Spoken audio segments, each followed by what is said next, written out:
1 डिसेंबर हा जागतिक एड्स दिवस म्हणून पाळला जातो।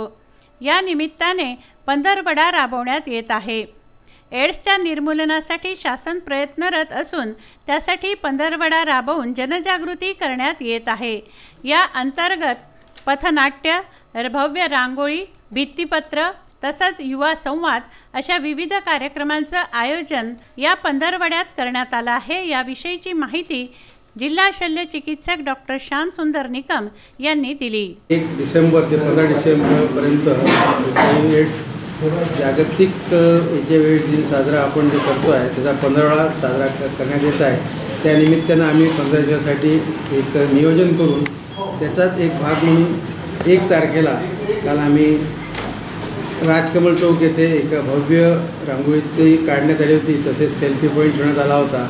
बऱ्याचशा लोकांनी याचा लाभ घेतला, त्यात सहकार्य केलं। त्याच दिवशी शिवाजी कृषी महाविद्यालयामध्ये आम्ही 300-350 विद्यार्थ्यांना HIV एड्स संबंधित मार्गदर्शन केलेलं आहे।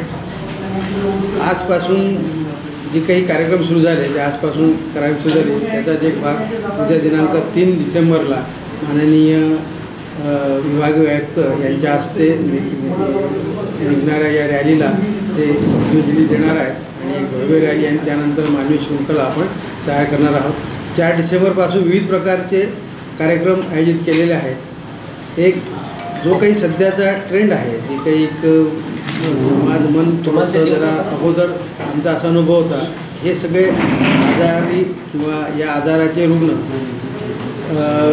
गरीब भागातले किंवा वीटभट्टी असेल, संत्र्याचे मळे असतील, कापणी तोडणी करणारे असतील, यांच्यामध्ये जे जास्त मिळत होते त्याचा थोडा कल बदललेला आहे।